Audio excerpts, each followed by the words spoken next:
Antes de que Marvel formara equipos como los All Winners o, mucho después, los X-Men o los Vengadores, hubo un paso previo que casi nadie recuerda. La editorial empezó uniendo héroes de dos en dos, y eso pasó porque el peligro empezó a crecer. Las amenazas ya no eran simples criminales aislados, hablamos de guerras, sabotajes, invasiones y conflictos que un solo héroe ya no podía controlar por sí solo. Por eso, antes de los grandes equipos, llegaron los primeros dúos. Hoy vamos a recorrer los dúos más antiguos de Marvel para entender cómo empezó realmente la idea de luchar juntos. La Antorcha Humana y Toro. En The Human Torch número 2, publicado en 1940, Marvel dio uno de los primeros pasos hacia la idea de luchar en compañía. Hasta entonces, Jim Hammond, la Antorcha Humana, era una fuerza casi imparable por sí sola. Pero en este número todo cambia. Jim pasa junto a un circo ambulante y ve a un chico ardiendo en el suelo. Ese chico es Toro.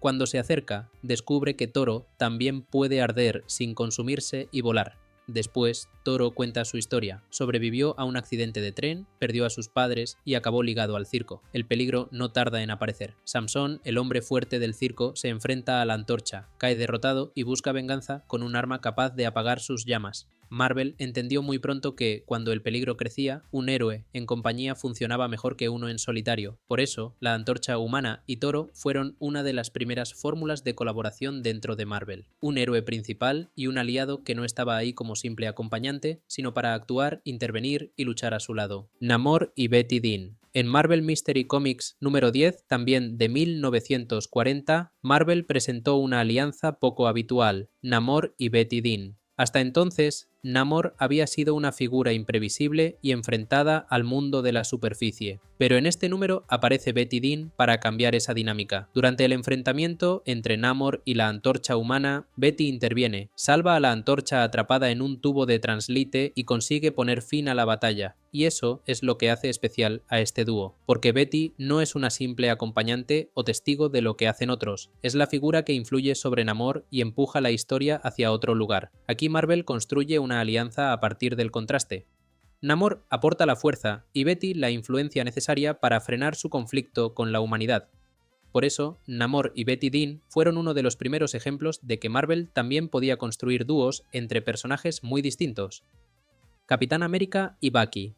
En Captain America Comics número 1 de 1941, Marvel presentó uno de sus dúos más duraderos, el Capitán América y Bucky. Steve Rogers era el supersoldado perfecto, fuerte, valiente y convertido en símbolo en plena Segunda Guerra Mundial. Pero a su lado estaba Bucky, un compañero mucho más joven que no quedaba reducido a mirar, sino que entraba con él en la acción. Aquí ya aparece una pareja heroica reconocible, con identidad propia y una misión muy clara: enfrentarse a las amenazas de la guerra como una unidad.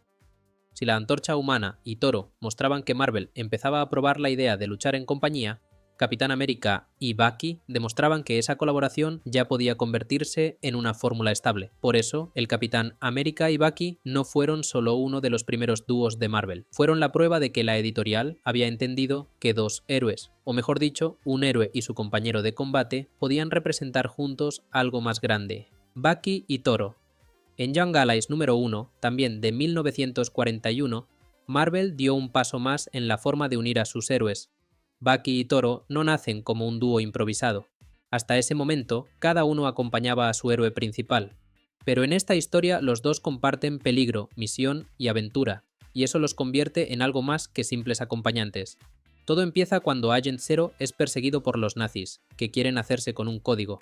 A partir de ahí, los Young Allies se ven involucrados en una historia de guerra, espionaje y persecución. Aquí, Bucky y Toro ya no son solo los compañeros de dos héroes distintos, sino dos figuras que pueden actuar juntas dentro de algo más grande. Y ahí está la clave. Si el Capitán América y Bucky demostraban que el dúo ya funcionaba, Bucky y Toro mostraban que Marvel podía empezar a unir a los compañeros de varios héroes para construir algo mayor. The Defender y Rusty. En USA Comics número 1, de 1941, Marvel presentó otro de sus primeros dúos, The Defender y Rusty. Todo empieza cuando Don Stevens, un marine estadounidense, investiga la muerte de un hombre arrojado desde una vieja goleta. Entonces, entra en juego su identidad heroica, The Defender, y a su lado aparece Rusty, su joven compañero. A partir de ahí, los dos se ven envueltos en una aventura de misterio y peligro que los enfrenta a Dame Cackle, la villana de la historia. Lo importante es que Rusty no queda al margen ni actúa como simple acompañante. Desde el principio forma parte de la acción y refuerza una fórmula que Marvel ya estaba consolidando, la del héroe principal y su aliado joven. Por eso, The Defender y Rusty no destacan por ser el dúo más raro ni el más revolucionario, sino por reforzar una idea muy clara, que un héroe funcionaba mejor cuando no actuaba solo. Hurricane y Speedy Scriggles. En Captain America Comics número 7 de 1941, Marvel presentó a Hurricane y Speedy Scriggles.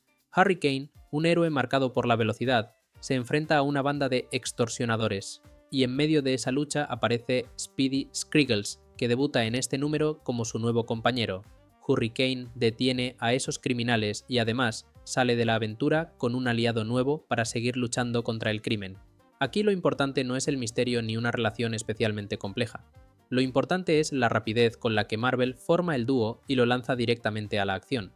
Por eso, Hurricane y Speedy Scriggles muestran otra forma temprana de construir una pareja superheroica, menos basada en el contraste o en el desarrollo del vínculo y más en la acción inmediata. The Patriot y Mary Morgan.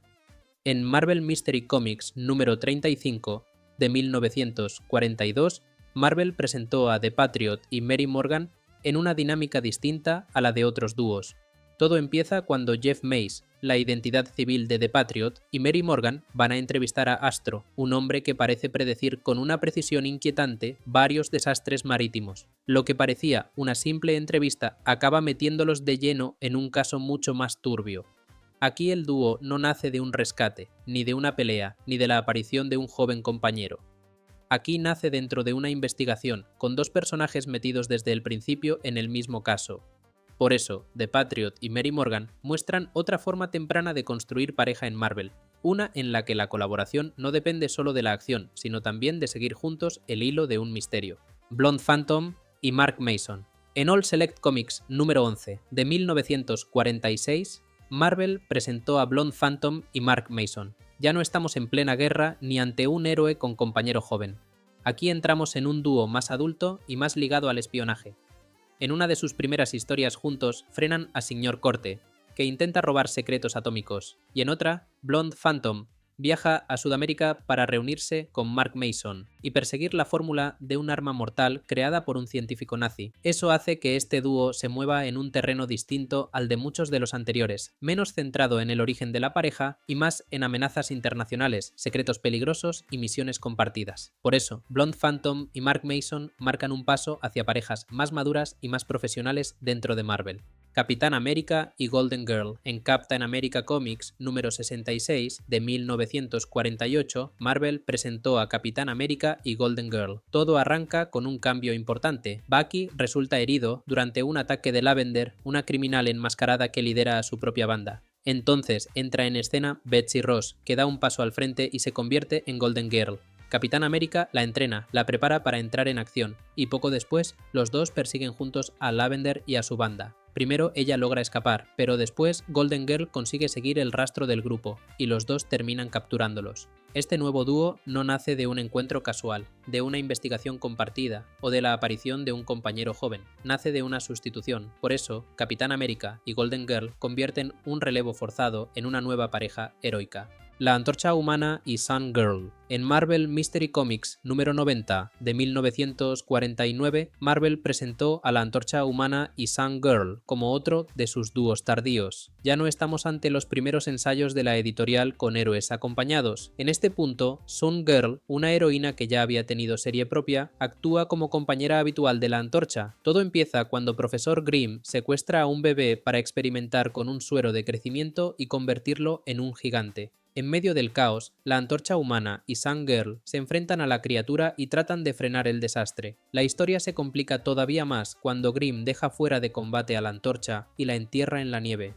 Entonces, Sun Girl lo rescata, sigue el rastro del villano y ayuda a encontrar la forma de devolver al gigante a su tamaño normal. Al final, los dos consiguen detener la amenaza y devolver el bebé a sus padres. Eso hace que este dúo tenga una energía distinta a la de muchos de los anteriores. La Antorcha Humana y Sun Girl muestran cómo, al final de la década, Marvel seguía usando la idea del dúo, pero ya dentro de historias más extrañas, más desbordadas y más propias de la posguerra. Desde compañeros jóvenes hasta alianzas marcadas por el misterio, la guerra, el espionaje o los relevos forzados, Marvel fue emparejando a sus personajes porque el peligro ya empezaba a exigir algo más que héroes en solitario. Si quieres ver cómo esa idea siguió creciendo hasta formar grupos más grandes, tienes el vídeo de los equipos más antiguos de Marvel donde esta historia da su siguiente paso. Y ahora dime, ¿qué dúo te parece más interesante de esta primera etapa y por qué? Te leo en comentarios. Y si te ha gustado este viaje por la historia de Marvel, dale like y suscríbete para no perderte los próximos vídeos.